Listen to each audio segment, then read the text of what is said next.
House of the Rising Sun. By Dante. If you must play, decide upon 3 things at the start: the rules of the game, the stakes, and the quitting time. Chinese proverb. The tour moved on through the quiet of the Louisiana streets, stopping at the most obvious of tourist stops. Café du Monde, the local cemetery, the more notable sections of the French Quarter. The tour had taken a break, stopping in front of an old brick building, worn signs advertising cold beer and southern barbecue. The ring-tailed tour guide gave a gleaming smile at her group, answering questions left and right. Given enough time, the eventual question would always be asked. This tour, it was an older alligator. The tour guide never could get used to being comfortable around such a menacing creature, but Steve, that was the alligator's name, had a pleasing disposition. Steve also had a habit of smiling broadly when he talked, so it was no surprise that people were wary of him, or to be more precise, his mouth. What's this building here? It looks very old. The tour guide laughed softly and gestured grandly behind her. I'm glad you asked that question, Steve. What you're looking at is the building that was once home to the legendary House of the Rising Sun. Some of the tourists nodded appreciatively, already having read about the house, while others only looked confused. A teenaged house cat raised his paw, vying for attention. What is this place again?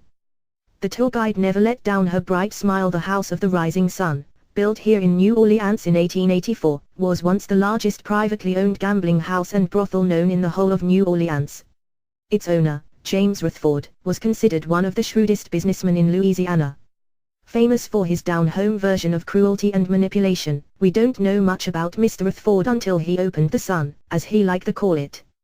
What we do know, continued the guide, is that Mr. Rutherford was brilliant when it came to fixing games, and he won, almost all the time. If you'd like, we can take a walk through the Sun, if y'all would enjoy that. There were only 2 paws raised, and it was plainly obvious that the tour would rather move on to more interesting subjects. The tour guide led her group down the street, explaining away all the odds and ends in that particular part of the city. The group followed, and faded away into their own time, while a lithe and tall otter dressed all in black ambling down the street with only the slightest of limps, using his long pole to light the oil lamps on the street. Moving from lamp to lamp, the otter seemed barely aware of anyone else, but noticing his dear readers, the otter gave a wink with one green eye. Welcome to New Orleans, y'all. There was little else to occupy the attention of anyone on the street, however, for the House of the Rising Sun towered above all, its bright lights and festive music beckoning to the unwary and curious. Most gentlemen, their escorts in arm, were strolling down the twilight-lit streets, many of them heading home from the night's entertainment. With most of the couples wandering slowly, one could see the short form of a fox underneath an old, dirty coat and sailor's cap. Had it not been for the snow-white tail that followed loyally behind her, one would not have been able to tell what she was. The fox quickly walked up to the doors of the Sun, slipping through as yet another gentleman stepped out, tipping his hat as he passed.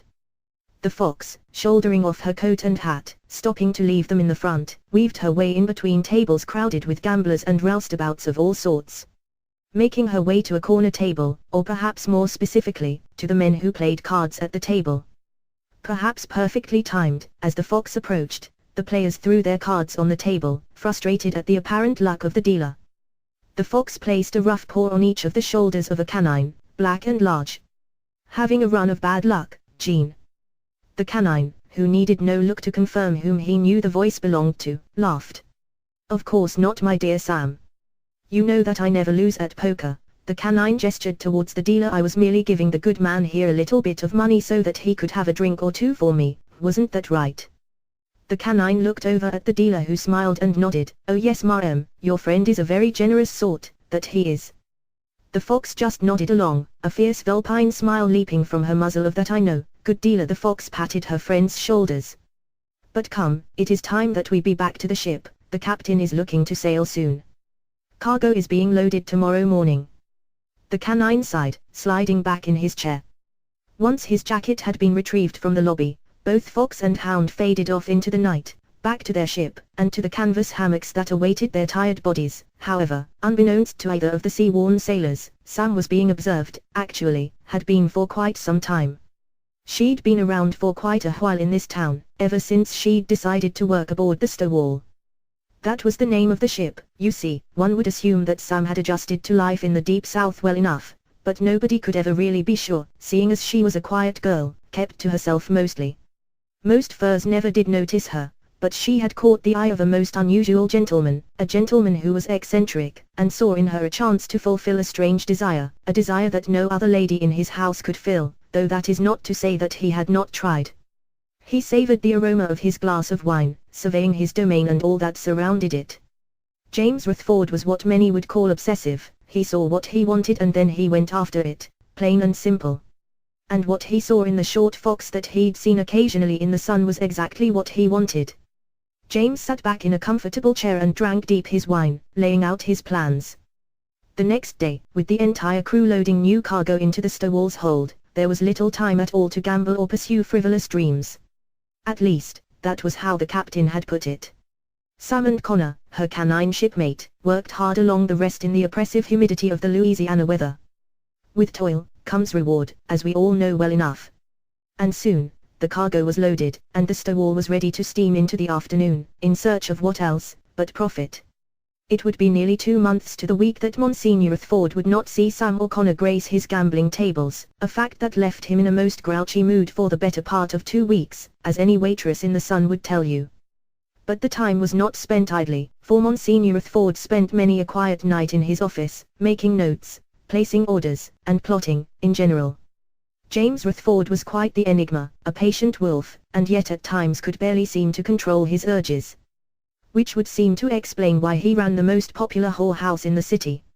It would seem prudent, dear reader, for me to interrupt the tale at this particular moment, seeing as there's no action going on right now. Perhaps I shall take a moment to explain where Monsignor Rutherford obtained his peculiar kink. James Rutherford, born in 1812, just outside of Parrish, Louisiana, to a cotton farmer. Cotton farmer may not be the correct term to use for Mr. Rutherford. Perhaps soulless business manager and cruel father extraordinaire may be more appropriate. You see, the older Rutherford had never been pleased with his wife. She'd been unable to provide him with a son for many years. But, as fate would seemingly have it, the Madame Rutherford finally gave birth to James. And the father rejoiced, finally declaring that the farm would have its heir. It is said that Mr. Rutherford was so pleased that he gave his cotton slave nearly a half an hour to rest that day. Young James had the same childhood as most others, learning early on that only the shrewdest survive in life. The elder Rutherford spent many days instructing his son on slave discipline, and soon, the son had learned to take after his father, becoming more heartless and evil than the elder had ever been. Madame Rutherford had attempted to teach her son some gentlemanly conduct, but failed miserably, until the father told son that it was wise to keep the true feelings hidden under a facade of civil behavior. It makes people that much easier to manipulate when they think that you are charming, and with that small urging, James began his studies into the conduct of a gentleman with earnest. Time passed, and with the business growing every day, James was easily filling the boots of his predecessor. In fact, so easily was he taking care of business, that James began seeking other projects to fill his time. While on the wharf one day, observing ships leaving for destinations unknown, it occurred to James. Where was there on this end of the city that a man could commit nearly every sin desirable? James envisioned it, a beautiful bordello that would attract gentlemen from around the city with food, dance, drink, and game. Yes, that was it, James thought to himself, this would be the perfect venture for him. That same day, however, would prove to change the life of James Rutherford forevermore. The weeks passed, and one morning, with the rising sun guiding its light through towards the harbor, came the Stowall. Steam boiled out the main stacks, and the twin screws drove the water into frenzy. As the ship neared port, Sam leaned on the railing, thinking about nothing in particular, letting the mist and the winds lull her into near sleep. She was shocked back into reality when Connor leaned up next to her. "Penny for your thoughts." Sam jumped a little bit and looked over. "Oh, it's just you." Connor smiled sarcastically. "Yeah, it's just little old me." Sam laughed. "What are you doing out here? Aren't you supposed to hiding from the captain and avoiding all forms of work?" Connor looked over his shoulder, presumably looking for the captain, who was sure to be pissed when he found the lab. Connor, assured that the captain was nowhere to be found, smiled at Sam. "You know, it's been a while since I've been to the Sun. I'm sure that my old buddy the dealer has been missing me and my paycheck." Sam chuckled and scratched behind Connor's ear. She knew he loved it when she did that, and it didn't take long before Connor started to tap the deck with his footpaw. "Anyway, I was thinking I might go in tonight and pay a visit. You wanna come along?" Sam shook her head. You know I don't gamble, Connor. The canine grinned the very grin of the devil as he replied, that's no excuse, you'll have the expert guidance of an investment counselor such as myself. Sam's muzzle curled up into an amused smile. Investment counselor, eh? Connor nodded seriously. Place the right bets and you can make quite a bundle. Sam nodded. All right, you old sly dog, you want me to come see you waste all your money, you got it. Connor laughed, and it was well timed, because the feathery wing of the captain landed squarely on Connor's shoulder. Ah, Mr. Connor. The captain leaned sideways on the ship railing, right next to Connor. I see that you've worked so hard and fast that you might sit here and hope to avoid me, is that it?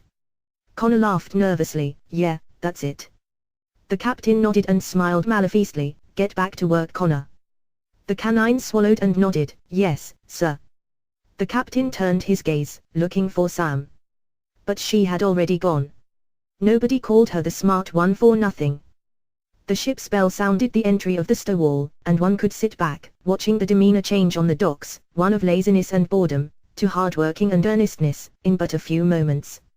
Still with the afternoon chores to be done, Sam and Connor continued about their jobs, at least, while the captain's stern eye was upon them. The return cargo having been unloaded and the ship cleaned from bulkhead to stern, the captain allowed his crew a 4-night shore leave, a rather long one, it would seem. Sam and Connor found their way to the nearest bar and had a few celebratory drinks, something to lighten the mood, as well as the customary visit to Café du Monde, for baguettes and more to drink. Sufficiently softened up, Sam giggled and stumbled her way behind Connor into the house of the rising sun. James Rutherford had been depressed. Hell, any serving girl would have told you that. All it took was one bad experience up on the balcony where James oversaw the sun, and most of the girls would refuse to take James his evening glass of wine, for fear that it might be embedded in their head. Why, might you ask, was Mr. Rutherford in such bad temperament? Well, the answer would be simple. He hadn't seen his little Vulpine girl for some time now, and he was beginning to reach the end of his patience. In fact, it would be a bit of a stretch to say that Mr. Rutherford had any patience at all. But then, it was as if the grey clouds had parted in his mind, and he saw the fluffy whiteness of his dreams yet again. There she was, laughing with a brown lab. Everything as it usually was. James had been watching, and he knew that while they both came in together all the time, they never kissed. And in James's book, that meant that they weren't lovers. James steadied himself. He mustn't rush, and he must be cool, calm, and collected. Such was the way of a gentleman. James resigned himself to his chair and watched. Down on the floor, Connor and Sam had found their way over to Connor's favorite table, and were getting ready to play some blackjack. Sam hadn't felt too comfortable playing poker, seeing as she didn't play much. The players exchanged small talk with the other players and the dealer, while Sam got used to the rules of the game. She was soon playing well, with the guidance of Connor, much to the dealer's aggravation. In fact, between the two of them, Connor was having a most excellent night. From his viewing point on the balcony, James grinned to himself. His wineglass secured in one paw, he began to idly wander down the stairs. With the activity of the floor still going full swing, few noticed the portly wolf that meandered in between tables and furs. Making his way into a candlelit corner, the wolf sat down and dropped a few chips in front of the dealer. James grinned. Evening, Andrew. The dealer, who happened to be a taller goat, smiled. Good evening, Mr. Rutherford. Feeling better, I hope? James nodded. Feeling better than usual, I suppose, at least now that my cargo has come in. Andrew nodded along. You mean the stowaway, sir? James thought for a second and swished his tail. Yes, that's the one. Andrew laughed softly as he dealt the cards for the next hand. Well then, sir, I've got good news for you. Andrew continued despite the questioned look on his boss's face. These two guests right here are from the stowaway. James turned and looked at the two, pretending as if he'd never noticed them before. Ah, well, that's good news then. James stuck his paw out. Pleased to meet you. Connor finished the sentence for him. Name's Connor, and my little cohort here is Samantha Wraith, but you'd best just call her Sam. James did his best not to stare at the fox, but couldn't help the occasional glimpse to satisfy himself. James continued to talk to Connor, knowing that the best way to get to Sam was to feign an attitude of interest and hospitality to Connor. Well, Mr. Connor, I'm always grateful to have such fine helpers with cargo and such. If there's anything at all that you need while you're here, feel free. Connor's tail wagged and he took a suggestive look at the upper balcony. I just might take you up on that later tonight, Mr. Rutherford. James followed Connor's eyes, though he barely needed to look to know what the canine was drooling over, and he laughed. The light-hearted laugh of a man who knows that he was in control, and that everything was going his way. "You go right ahead, Mr. Connor." And James, leaning in close, whispered, "And if I may, Esmeralda is quite talented." Connor laughed and patted James on the back, who winced, ever so slightly, that one might not have noticed, if you hadn't been paying close attention. Sam, who needless to say hadn't been paying attention, was actually off on the other end of the room, taking a break and getting a drink. It was nice not to have to think about anything that needed to be done on the ship, and even though it was a little bit loud, Sam thought that a little bit of relaxation might just be the right thing. Unfortunately, the sun wasn't Sam's total idea of a relaxing time, although Connor looked quite relaxed, at least the parts of Connor that she could see out from underneath Esmeralda. Sam sighed into her drink and was about to duck out when the large form on Mr. Rutherford appeared, blocking her exit, but that could never have been on purpose. James grinned deeply and extended a paw. "You're Connor's friend, aren't you?" Sam took James' paw and he bowed, slightly and gracefully. Sam smiled. "Yes, I believe you're the guy that owns this place, right?" James guided Sam along and sat down at a table. "So, how are you enjoying the sun this evening?" Sam could only honestly shrug. "Well, it's not really my type of place." Sam looked around, "but it is nice."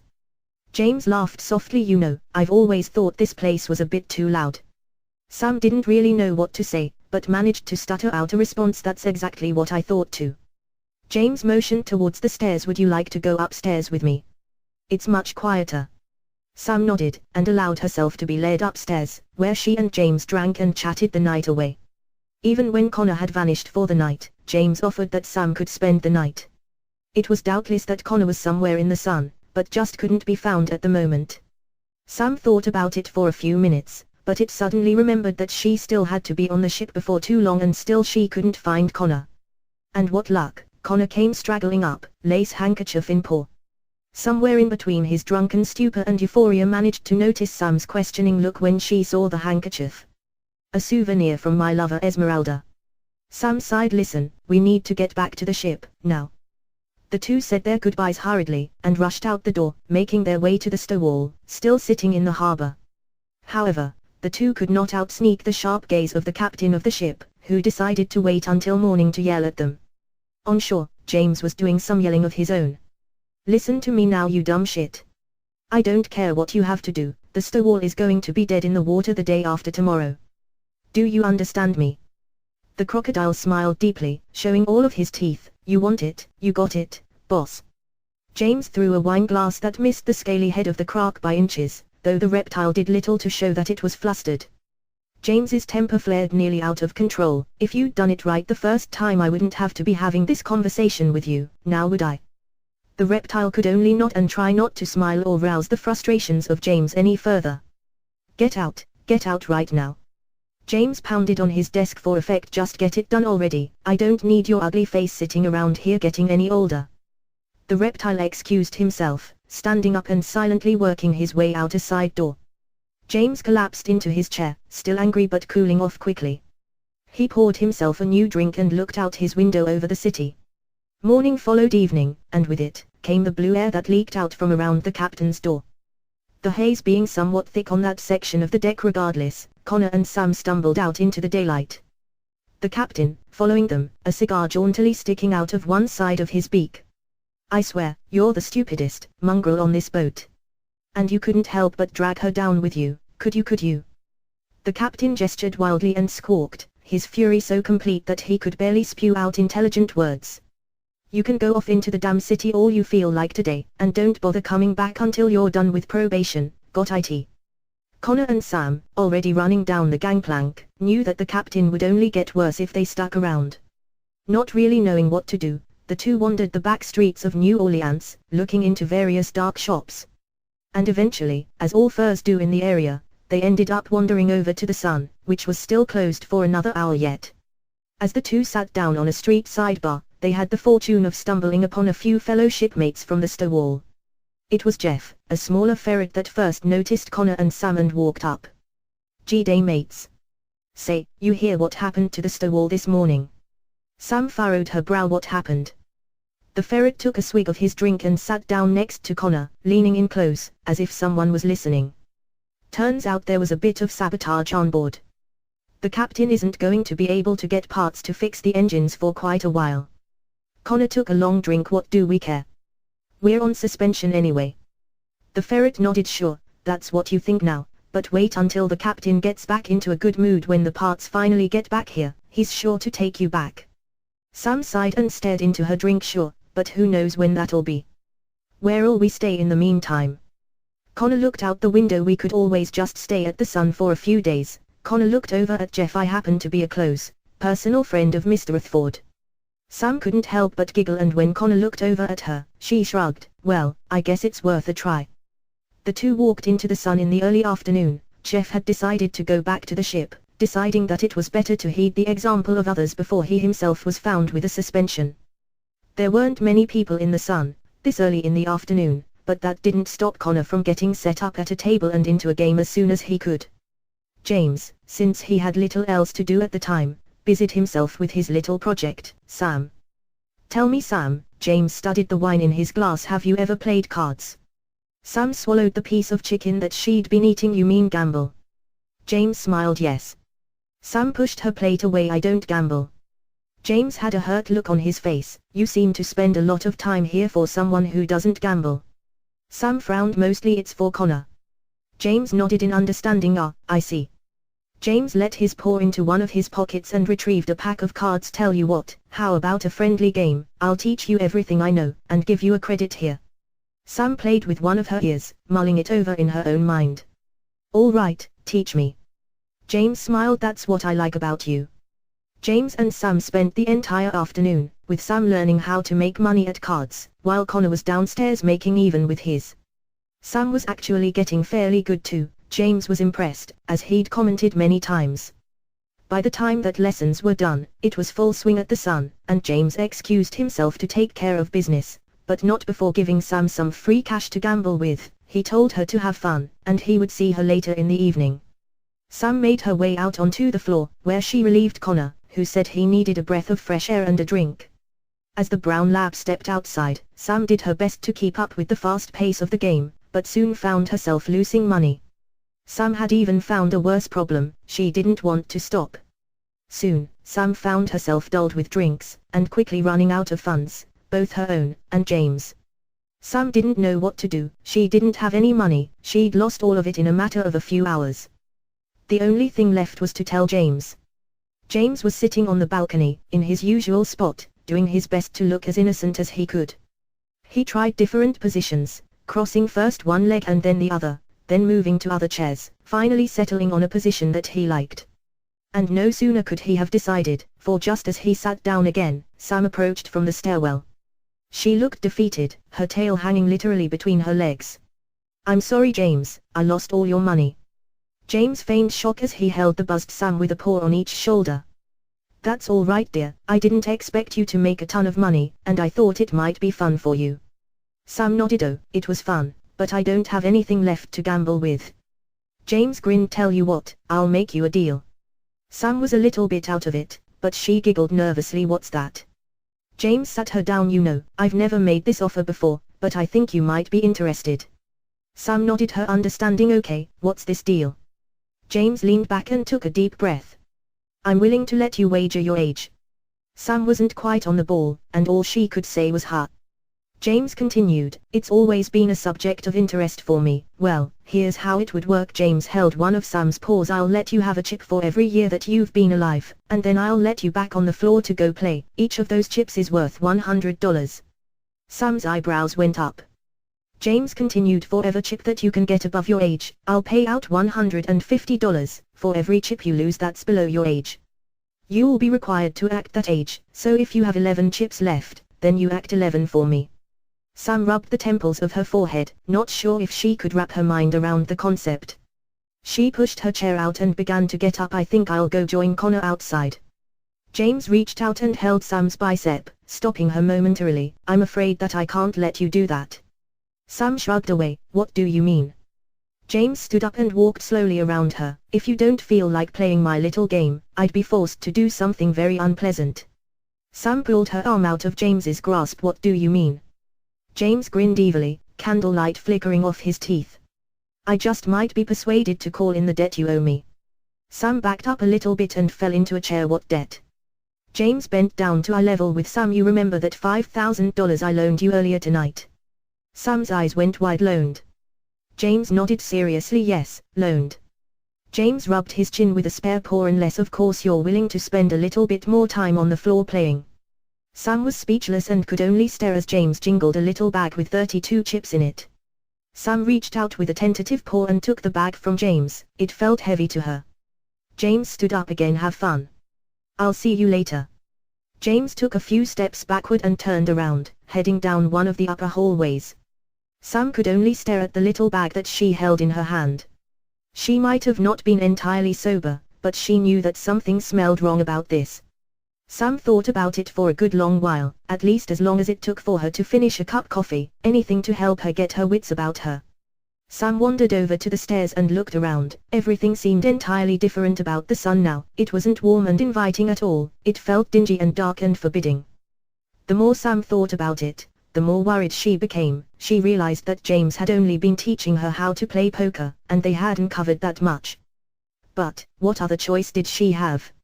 Sam made it to the floor, not sure exactly how the deal would work. She figured that she should go ahead and play poker.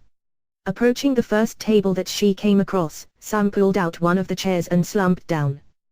The dealer smiled as he shuffled for the other players. Hello there, Mrs. Wraith. Sam looked up. You know me. The dealer chuckled. How could we not? Mr. Rutherford has instructed us to keep track of your playing this evening. Sam studied the dealer. Had this all been set up before, or was it pure coincidence? A few hours passed, it was getting late, and Sam had been doing rather well. She was almost up $900. Sam was starting to feel a bit more comfortable about everything. And then it all went horribly wrong. It suddenly occurred to her, the dealer couldn't let her win, that would ruin whatever it is that James wanted from her. Sam mulled through the options in her brain and decided that the only thing she could do right now was go along with the game. Sam took a little bit of a break and went outside for a breath of fresh air, conscious of the men who watched her every move from outside. Sam looked around for Connor, but he couldn't be found. Sam thought that might have been a bit odd, but decided that he was probably visiting with Esmeralda. In reality, Connor was actually locked up in a room down in the basement, after he'd been given quite a beating out in the back alley. And now, Connor looked into the amber eyes of James, who sat down in front of him. You sick bastard, what the hell do you think you're doing? James adjusted his vest and looked at his pocket watch. I'm taking what I want, and you're not going to get in my way, so I need you to stay down here for a while. James stood up and brushed one of his sleeves. I've got to get back now, so you stay here and you behave, all right? Connor cursed and struggled at the ropes while James stepped out and closed the door behind him. Sam had gone back to the tables and had started playing again. To no one's surprise, she'd been losing miserably. According to James's deal, she was now about 13 years old. No different physically, but still unsure of what James still had planned. Sam was stunned out of her current game when she felt the firm paw of James rest on her shoulder. Little one, I'm sure you've played enough for tonight, how about you come and sleep in one of the spare rooms? Sam looked from James, then at her cards, then at the dealer. It's better than losing everything tonight, I suppose. James looked curious, having a run of bad luck then. Sam muttered sullenly to herself, you would know. Sam got up and wandered off to the stairs, while James leaned over to the dealer. How old is she? The dealer idly shuffled his deck. 13, sir. James turned and looked at Sam. Wonderful. Sam felt the protective arms of James enclose around her, both repulsive and somewhat comforting at the same time. James guided the fox down one of the hallways, stopping and opening the door to a room. It was a simple room, with a chair and a bed and some other necessary items. James helped Sam over to the bed, and pulled back the covers. Sam was feeling kind of tired anyway, so she let James take care of everything, but that didn't stop her from slapping him when he tried to take her shirt off for her. James rubbed his cheek and snarled slightly, showing a few of his teeth. James shoved Sam back onto the bed. Get in, sleep. James sighed and rubbed a paw down his muzzle and calmed down a little bit. Once he'd taken a few deep breaths, James reached over onto the chair and picked up a small stuffed cat. James knelt down and gave the cat to Sam and petted her head. Sleep well, little one, you've got a big day tomorrow. James left and locked the door behind him. It took little more than a minute before Sam was up and inspecting the window. She let her paws feel all around it, and she found the handle. Sam barely had to think twice before she was out on the outside balcony and looking for a way to the roof. Out in the hall, a bloodhound looked up from underneath his hat, and got up, slowly. Turning the key in the lock, the old canine didn't have to see much before he figured out what was going on. He called to the others and poked his head out the window, just in time to see a big white tail get pulled over the roofline. Sam, who didn't know that she was being chased just yet, was looking around for a way to get off of the roof. And she didn't have much time. She heard the voice of someone underneath the roof. "Don't you dare run, missy. You ain't going anywhere." Sam looked around and hid behind one of the chimney vents, figuring out what she should do next. Sam didn't last long, however. Even the practice she had avoiding the captain had still not prepared her for avoiding the cunning James. She felt his paw on her shoulder. This time it was rough and unfriendly. "We do have to stop meeting like this, Mrs. Wraith." Sam didn't have time to respond, for she felt a sharp strike to the back of her neck, and she went out like a light. Sam awoke late the next morning. In fact, so late that the sun had nearly reached its zenith in the sky. Sam tried to get up from the bed, but found herself tied fast, a pair of rusted handcuffs holding her to the bedpost. She looked down at herself, and found she was wearing a nightie, a kind that you might give to a smaller girl. It was faded pink, and had embroidered animals playing with each other at the hem, and lace on the cuff. Sam looked quizzically around the room, and noticed the stuffed cat that James had left her. With a swift foot movement, Sam kicked the animal off of the bed and rattled her cuffs, frustrated at her lack of freedom. The guard, thus awakened, came in with a brown package. "Good morning, Miss Samantha." Samantha didn't like the cheery disposition of the guard, and she told him so, but in much more colorful language. Now, replied the guard, "there isn't any call for that sort of language around here." The guard pulled out a key. "Mr. Rutherford told me that I was to bring you to him when you woke up." The guard whacked the key in front of Sam's face for effect. "If I unlock you, do you promise to behave yourself?" Samantha, remembering her disappointing efforts at escape the night before, nodded.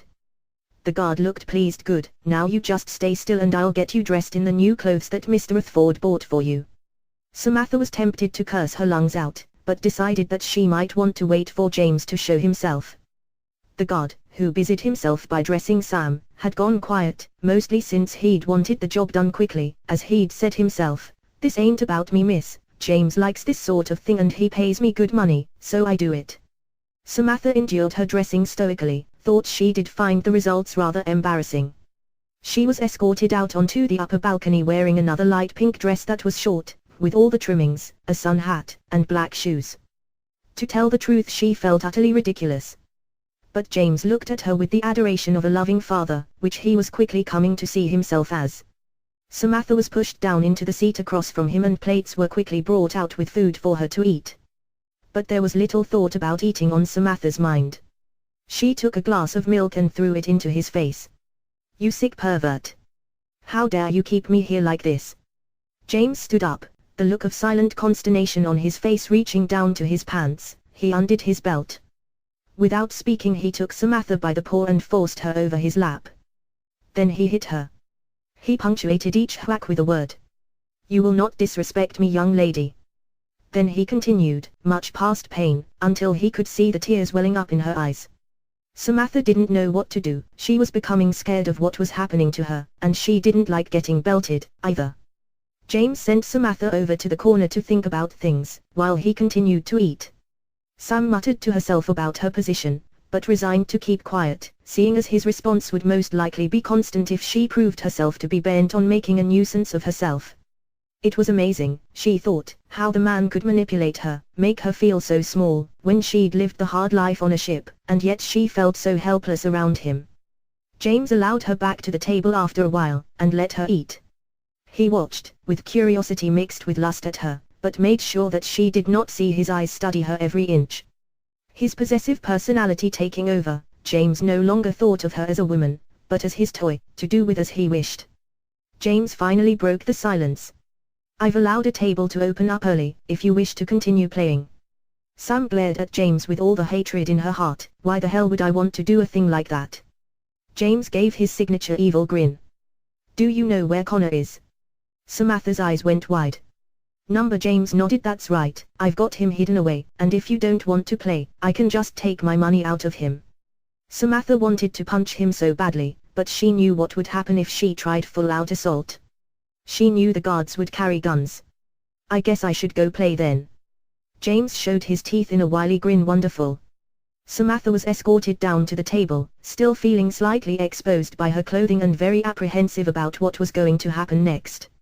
She didn't know what she'd do when James got tired of her, but her worry went upon deaf ears, for James hardly ever tired of his toys. There would be no chance of escape now. James held the ultimate leash, Connor. Sam decided that she could only focus on playing and hope to win enough to pay back the debt. She studied her cards, and used every strategy she could think of against the dealer. She'd even managed to come ahead, making it to nearly 25 years old. But she could do nothing against the dealer's heartless playing, eventually ripping everything from her, down to her last 5 chips. Sam figured that she should keep at least one. She looked at the black chip. Why would James want a 1-year-old? Could it be? The dealer threw out cards, and Sam wiped the sweat from her fur. The dealer, by a close call, won the hand, and 4 more of Samantha's life. It was closer than Sam could have ever imagined. The dealer had to sneak an extra ace into his hand, and he was getting worried that he might be spotted. But by then the deed was done, and he pointed Sam back up the stairs, and to what fate, she did not know. Samantha dragged herself upstairs and looked at James. The wolf looked up from his papers and saw his little girl, and he smiled brightly. I love it when I win. Samantha didn't say anything, she just ground her shoe into the floor. James got up from his chair and grabbed Sam by the arm. Come on then, let's get you dressed. Samantha spoke for the first time since coming back upstairs. But, aren't I already dressed? James turned and stroked Sam's cheek. For, darling, you forget, you're only 1 now. Sam sighed. Oh, right. Sam understood now what James was intending. It all made perfect sense. James's tail wagged merrily on the way back to her room, but instead of taking her back to the room from the night before, James proceeded all the way down to the end of the hall, and took a key out from one of his pockets. I've been waiting for this for a long time, little Sam. Samantha closed her eyes, hoping it wasn't true, but when she opened them, her worst fears were confirmed. Samantha stood at the threshold of her new nursery. Everything was pink, either bright or toned down, white trim. Apparently, James had spent quite a fortune making everything that he thought his baby would need. There was the custom crib, made perfectly for her size, a high chair that she was sure she would hate, even a table for changings, and a pram. James stepped inside and took Samantha by the paw. Then he closed the door to the outside world. James tied Samantha down to the table, even though he knew she would be docile as long as Connor remained trapped in the cellar. James reached into a cupboard on the wall and removed essentials. A few bright safety pins, a cloth diaper, a cover, pink with frills, and an even more babyish dress. James took his time, stroking and petting Samantha's fur as he went along. Agonizingly long the process went on and on. Samantha did her best to put up with it, trying to hold the contempt and loathing in. James smiled and talked, telling her how much he would enjoy this, and how much fun she would have. James lifted his girl's legs and unfolded a fresh diaper, pulling it snugly between her legs and hips as he let her down.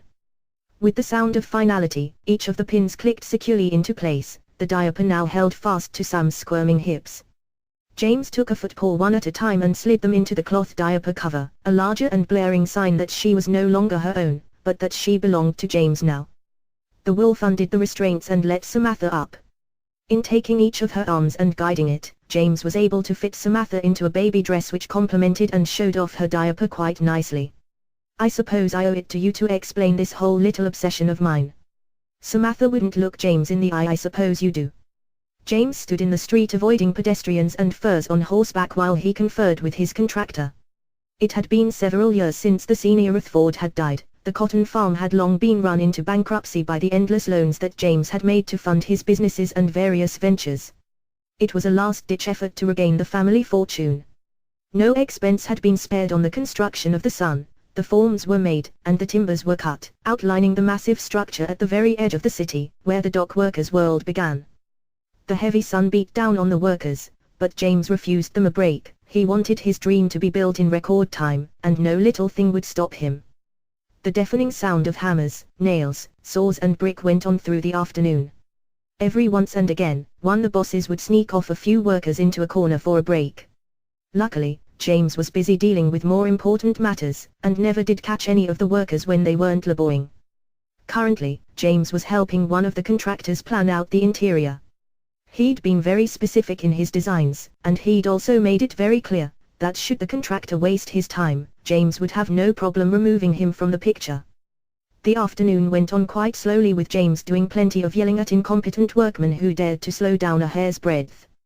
With the James finally satisfied at the day's work, he finally let everyone go for the night, even though the night was mostly over by now. The workers had to do smaller jobs by candlelight for the last 3 hours of their day. James bid a fair good night to everyone, and wandered off to find himself some food and drink. With everyone gone, the sun looked very foreboding in the evening light. But James saw only beauty, as he sat across the street, eating and drinking. James looked down at his steak and studied the blueprints laid out over the other half of the table. There was still plenty of work to do on the sun, but James was confident that he could get everything built in a few months.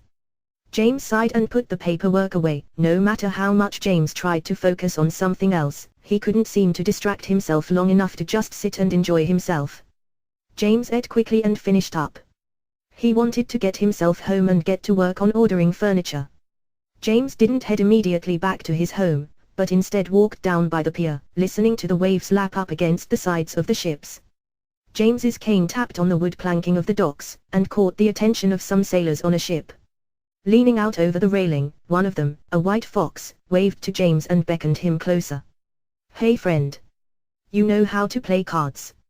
James leaned on his cane and wiped the sweat from his brow. He saw an opportunity for practice.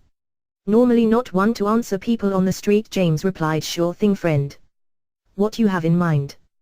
The fox motioned for the gangplank. "Good old-fashioned poker, how's that sound?" James nodded and removed his hat. "Sounds just about right to me." James strolled up the gangplank of the ship and onto the main deck. The fox shook his hand and introduced himself as Maximum. Max, as you most likely would have guessed, bared a striking resemblance to Sam. Max led the way into the hull of the ship, and into one of the tiny rooms that was tucked away. Inside, James was introduced all around to all manner of creatures that stared at him. Max pulled up a chair for James, and the game was begun. The oil lantern above their heads gave soft light to the cards that were played. As the night went on, the sailors were losing money on James. It seemed that they'd misjudged the wolf. Another hand was dealt out, but before James could lay paw on his cards, the heavy paw of a leopard next to him was holding his paw on the table. James tried to get up, but could not. Max stroked James's cheek softly and whispered in his ear. "You may be beating us at cards, little man, but you're the far worse judge of people." And with that the chairs were knocked over as all the men in the room approached the restrained James. James struggled in the arms of the leopard, but he was too strong. Max smiled with bright teeth as he began to forcibly undress James. James didn't know what else to do, he was so blindly frightened. He wet himself. Max stopped for a moment, looking quizzically at James's crotch, then at his face. The silence was only for a moment, and then the laughter came, loud and merry. Above it all Max's voice could be heard. "Guess the little pup should be wearing a diaper. Shouldn't he, boys?" The men all cheered with hearty voices. And James could only struggle onward as the sailors fashioned a makeshift diaper and gag for their toy. James cried loudly, screamed for help, but Max just reminded him that the crew was on shore leave and nobody would hear him. The cries for help went on into the night, but just as the fox had predicted, no one came to James's rescue. The next day, James woke up in a pile rope. He felt his muzzle with his tongue and tasted blood, and he felt the soreness of a black eye with one paw. As James stirred and tried to get up, he felt himself broken and bruised. Breathing heavily, James dragged himself out of the pile, and eventually was seen by some furs nearby. They helped him, took him to a doctor, but irreparable damage had already been done. James was scarred for life. He didn't want to go anywhere near the dock after that. He'd spent weeks in his house recovering, though he wouldn't tell the doctor what had caused his wounds. He had nightmares most every night, and was unable to get a decent night's sleep in nearly 8 days. He was worn down, and shattered. James was furious. With time came physical healing, and with that came the thought that he should have revenge. James no longer went out at night anymore, but he found vicious furs that would. And finally, one night, James had all of the original offenders brought before him. And one by one, he watched them drowned in a bucket, held by stronger men, broken and beaten, tortured and hurt. But Max would do nothing but smile at James, unafraid of the wolf. With his enemies dead and buried in a nearby swamp, James should have been comforted, but he was not, for just as we all know, killing the fur does not heal the source of the pain. James still could not sleep well. For every time he closed his eyes, there was the ever-smiling facade of Max, always holding a diaper in his paws. Sam, sitting on James's lap, didn't really know what to say. She wiped away a tear from the grey fur around his eye. Thoughts jumbled around her head. Why should she care? He was a monster, a terrible, terrible fur. And yet, she felt pity for him, pity that he should suffer so. But did he not make others suffer as well? Did he not get what he deserved? Sam really did not know what to think, but she did know that a hug might make him feel better. There, little man, I'm here. James' muscles pulsed and he threw Sam from the chair and onto the floor. I am no little man. How dare you call me that? James kicked Sam and she rolled across the floor. James turned and grabbed the door, slamming it shut. The rest of the night, Sam spent in the nursery, without anyone to visit or anything to do. She'd spent the last few hours holding in some urine. But that battle had ended a few minutes ago and Sam was dealing with her sodden diaper, which was disgusting to sit in. Sam would have done anything to get the cover off, but she knew that the lock wouldn't budge from her rear in time. Sam laid down and tried to get some sleep, but in the end, deciding that the floor was too uncomfortable, she slept in the crib. James came in some time later, a much calmer and composed fur. Sam had fallen asleep, and the wolf stroked her head with love. He was confused himself. Why did he hate her and love her so at the same time? What was it that he was trying to do through her? Was he trying to hurt Max? Was he trying to make up for himself? James just did not know. James looked down at Samantha's padded bottom, smiled to himself and worked his hand in between layers of cloth to check on her condition. Finding her wet, James managed to pick his girl up and lay her on the changing table. With some effort, James lifted Sam's legs and unpinned the wet cloth from her. Cleaning her gently, James then re-diapered the girl and locked her into her same pink cover. Taking the dress off of her, James then carried his little girl back over to the crib and laid her back down. James sighed, looking at the sweet form of his little white fox and retired to his own room across the hall. Samantha woke up early that morning, noting out of curiosity that her diaper had become dry sometime in the night. Samantha was startled and sat up quickly when she heard the door open. James walked in, doing his best to be quiet, and turned around, surprised to see Sam awake. "Ah, you're up." Samantha frowned at James, who approached the side of the crib and handed her a bottle. "Drink." Sam looked at the bottle. "What if I don't want to?" James leaned on the side of the crib and petted Sam's head. "Connor is still in my cellar." While Sam nursed her bottle, she watched James, who seemed busy looking for something for her to wear. "You'll be sad to know that the Stonewall is leaving port today. Would you like to go watch?" Samantha didn't respond, but instead sucked in earnest, trying to relieve her frustrations. James continued. "I thought as much." James turned around with another baby dress, this time, in green. "Arms up." Samantha obliged and James pulled out the bottle, dressing his girl. Again with much effort, James lifted Sam out of the crib, who did little to help. James put Sam on the floor and reached over to the top of the dresser. "I also thought you might like to know, Connor is working in the back of the kitchen. I gave him a good job down there, and he's chained to his post, just so he can't get any foolish ideas about running away in his head. I would advise you to do the same, but just in case." James reached both paws around Sam's neck and attached a leather collar to her. Before she could voice any objection, James gave her a soft smack on the cheek. "Don't talk unless I tell you." James finished by attaching a leash to the collar and led his finished little girl over to his desk, where he looped the leash to his desk and let her sleep on a little pillow on the floor. James relaxed into his chair. "You just let me know when you need your diaper changed, okay sweetie?" Samantha just huffed and buried her head into the pillow fluff. James laughed and turned around, looking over the magnificent city and harbor, and the Stonewall, which chugged its way into the distance, off on another trip to God knows where.